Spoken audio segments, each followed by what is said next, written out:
Hey, you. Yeah, you right there. Do you enjoy things like talking?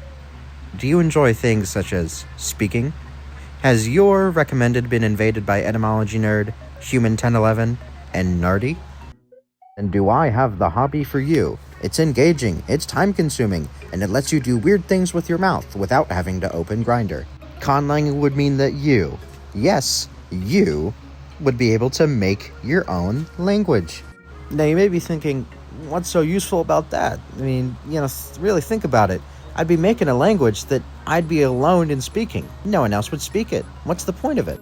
And, to that point, I just want to say, who the hell gives a shit? No one cares. No one cares. Shut up and let yourself have fun. Do it if you wanna. No one cares. Look, man, the world is a confusing place right now. It can be weird and just downright awful. That's because it's my personal belief that you, me, and everyone else in the world needs a good hobby. Not an obsession, mind you, just something to come back to, a consistent project. Maybe Gary attends bi-weekly baking classes. David makes funny videos for his coworkers to watch. Amy just kind of does Amy things. And you make languages. Yeah, maybe it's not the best icebreaker. I mean, hey, it's not always true. Some people are pretty damn enthusiastic. I've had people say it's cool. And then there's a lot of other people who also just don't really see the point in it. I mean, which is fine. It's not for everybody. And inherently, I don't even think conlangs are that complex. Really, I think with a few good hours, just about anyone could wrap their heads around how they work. Yeah, I know that mine and most people's first reaction to an IPA consonant chart is just, what the fuck am I looking at? However, once you get the two main concepts at play down, I don't think it's that hard. There's manner of articulation and there's place of articulation. Essentially, think of it of where are you manipulating the air coming from your mouth and how are you manipulating the air coming from your mouth. Now, there's always nuances. That's a very overgeneralized statement, but that is essentially the gist of it. Now, to do a little experiment, put your hand against your throat, right on your Adam's apple. Now, don't choke yourself. Just lightly hold it there. Then say the word the. Then say the word thin. Then just start repeating the TH sound at the beginning of those words to yourself. I'll give you some time.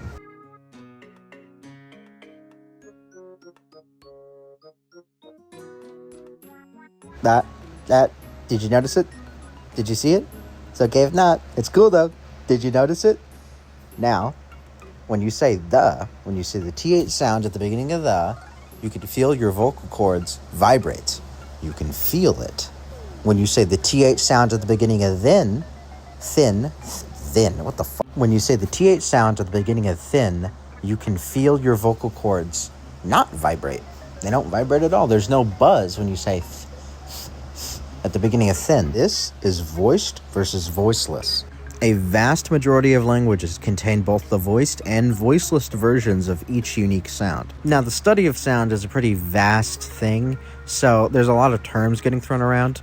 To be clear, there is a difference between phonemes, phonology, and phonetics. Now, I understand it's a lot of information to take in, and, it just is a lot of information, and I'm no expert on the subject and probably never will be. There's people who are a lot smarter about this stuff than I am. So I'm going to do my best to explain it because I think it's fun and I'm just a hobbyist with too much time on his hands.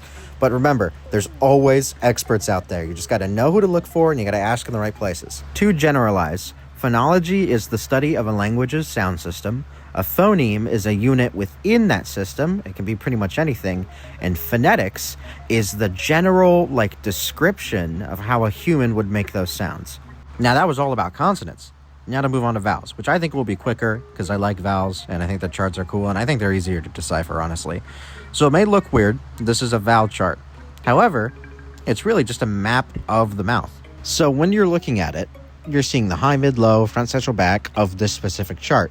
Now, essentially all it's describing is where the tongue is in your mouth, front, central, or back, and then the position of your jaw, as this chart says, or how open your mouth is. Now, this is probably my favorite vowel chart because it's very descriptive and I like it a lot. As you can see on the top, it's describing where your tongue is, front, near front, etc. And to the left, it's describing how open your mouth is and the different categories of that.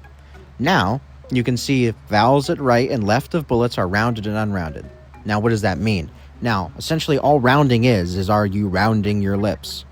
If you're rounding your lips like O, then yeah, it's rounded. But if your lips are relaxed or if they're not in a rounded shape, like ah, It's not rounded. That's just all it is. Looking at this chart again, you can see at the bottom it says diphthongs. Now, a diphthong, di meaning two, is just when one vowel morphs into another over the course of the word. So like ow, cow, ow, ow. You see? O. That's two vowels. That's one vowel going into another. That's a diphthong. Now, you may now be wondering when you're actually going to start making your own conlang. When are we going to start with the steps with that? And we're doing that now. So what's the first step? In my opinion, the first step is considering this. Do you want naturalism? What is naturalism? Naturalism is just, do you want your language to sound natural? Like it's a Earth language from Earth, spoken by people. And sometimes you don't want that. Honestly, it sounds like a no-brainer, but sometimes you don't want that. Sometimes you want your language to sound creative and weird and wacky and like it's not from this plane of existence. And that's okay. That's completely fine. I don't like it when people think naturalism is this high and mighty thing that has to exist. No, you can make a language with like a single vowel in 6 tones. It's probably not going to work very well, but you could make it work. And if you find a way to make it work, that's just kind of awesome. I like that a lot. Okay, now that we've answered that question, we can finally start making your own. Now, there's a lot of ways you can go about making a language. My personal favorite is to begin with vocab. You don't have to start with vocab. That's not a requirement. It's just how I personally like to do it. I think to myself, okay, how do I want this language to sound? Do I want it to sound guttural? Do I want it to sound light and airy? Do I want it to be inspired by another language? After I answer those questions, I make an inventory of about 5 words. And then I take those words and I transcribe the sounds in those words onto an IPA chart. And then it gives me the inventory for the conlang, or about the inventory. Now, all the words you've came up with, just take the sounds, go to Wikipedia, sound out the sounds, and match them to the sounds you're seeing on the chart. Just remember, this is the way I make my conlangs. You can make your conlangs in any way you want. Now that you've done that, honestly, from here on out, it's pretty much up to you. You can make your conlang oh my goodness, my voice. You can make your conlang however you want it. It's completely up to you. My only words of advice are ask questions, check your work, and just try and keep it simple for the first go around. Once you get a bit more familiar with the basics, then you can move on to more advanced stuff. Just know that linguistics is a pretty varied and complex field. Really, I hope it goes well for you when you make your conlang. I think it's a great thing. I think it's fun. And just know that it is an art form. You can do it however you want. There's no restrictions. I think the real reason I made this video was because I want to give a resource for people who are like me in the beginning, who are just really confused and couldn't find something that was just an easy explanation of how the hell to decipher everything I'm looking at. Because, I know that with a few hours of work, I legitimately think most people could do it, but I did get a little turned off in the beginning from just how complex it looked, and I didn't want to have to deal with it, but I realized just how fun it was when you get there. It's like solving a big puzzle. It's really fun. So I hope you have as much fun as I do.